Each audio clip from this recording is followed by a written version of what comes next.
Hello, എല്ലാവർക്കും നമസ്കാരം. എല്ലാവർക്കും വിഷുവായിട്ടല്ലേ എല്ലാവിധ ഐശ്വര്യങ്ങളും സമൃദ്ധിയും ഉണ്ടാകട്ടെ എന്ന് ഞാൻ ആശംസിക്കുകയാണ്.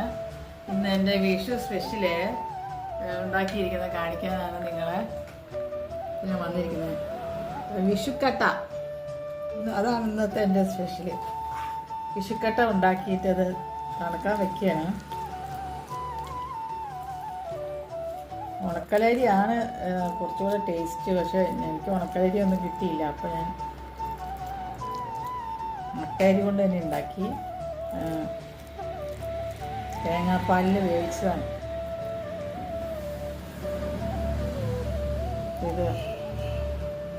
തേങ്ങാപ്പാലിൽ അരി വേവിച്ചതിന് ശേഷം ഏലക്കായും ജീരകവും ഒക്കെ പൊടിച്ചിട്ട് മധുരം.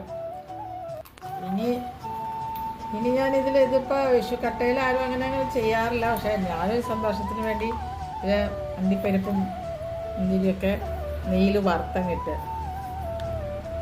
ഇത് തണുത്ത് കഴിയുമ്പോൾ നമ്മൾ ചെറിയ കഷ്ണങ്ങളായി മുറിച്ച് ശർക്കരപ്പാനിയിൽ മുക്കി കഴിക്കണം. പക്ഷേ ശർക്കര ഞാൻ ഇതിൽ ചേർത്തു. മുക്കി കഴിക്കാൻ ഇത് ഇനി മുറിച്ച് നമുക്ക് തണുത്ത് കഴിയുമ്പോൾ മുറിച്ച് കഴിക്കുക.